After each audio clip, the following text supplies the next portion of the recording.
अब बेटा नेक्स्ट है मेरा पॉलीज एक्सक्लूजन प्रिंसिपल। क्या है? Pauli's exclusion principle. हाँ बेटा यही है, देखो। तो one orbital maximum 2 electron with opposite spin. बेटा पॉलीज ने बोला, पॉली इनका नाम था, पॉली जो साइंटिस्ट है उन्होंने बोला एक ऑर्बिटल में मैक्सिमम 2 इलेक्ट्रॉन आ सकते हैं। तो कोई नई चीज तो बताई नहीं भैया, वो तो आप बाबू ने बता दी, हम सीख गए। अगला, पर इसने बोला भैया अपोजिट स्पिन, क्योंकि आपको पता है भैया इलेक्ट्रॉन एक एंटी क्लॉकवाइज भी घूमता है और क्लॉकवाइज भी घूमता है।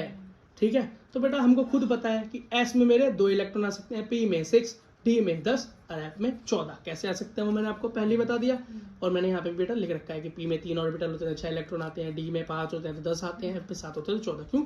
एक ऑर्बिटल के अंदर 2 इलेक्ट्रॉन्स आ सकते हैं। ये किसने बताया? पॉली ने बताया। पॉली ने पता नहीं क्यों बताया, जब अब्बा वो पहले यूज कर रहे हैं तो बुक के अंदर थोड़ी दिक्कत है। पॉली पहले आने चाहिए थे, अब्बा बाद में आने चाहिए थे, क्यों? है ना।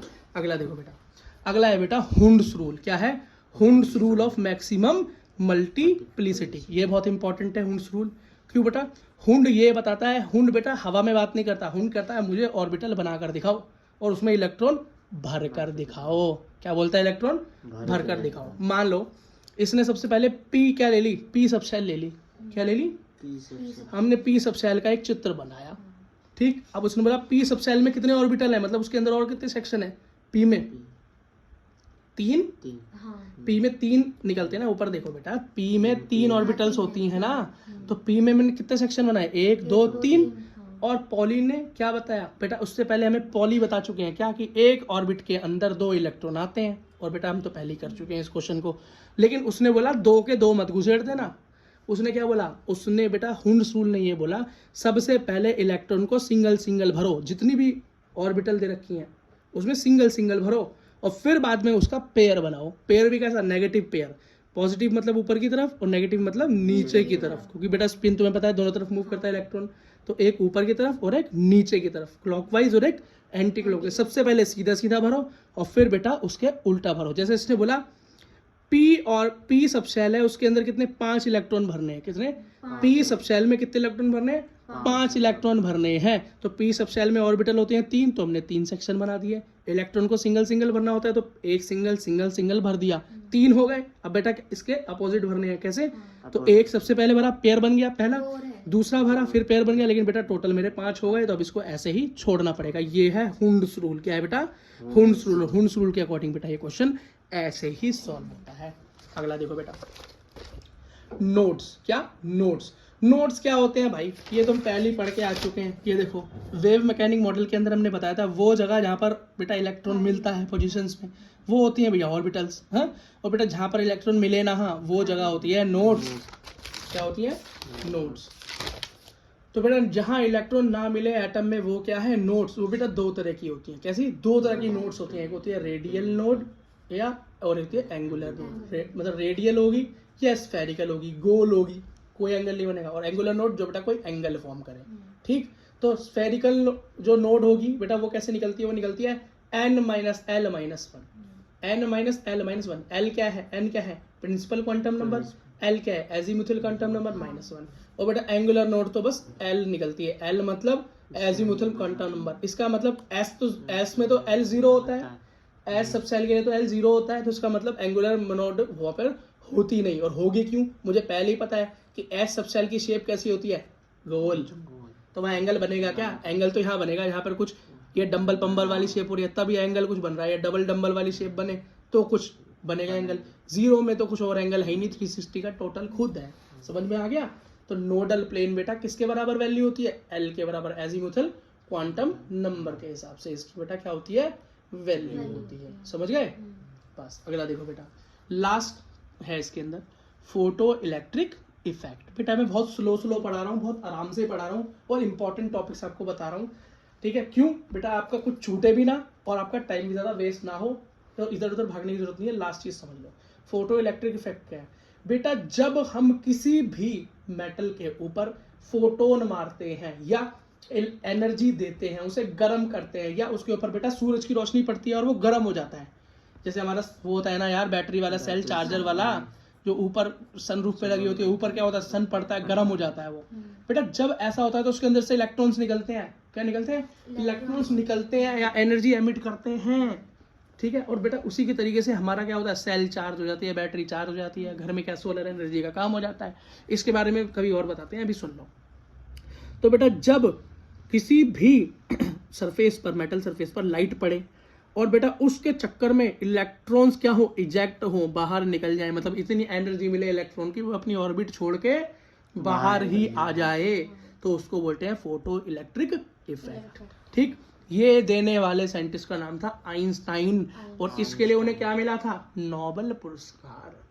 क्या मिला था? नोबेल पुरस्कार। फॉर्मूला दिया इन्होंने, H new equals to 5 plus kinetic energy.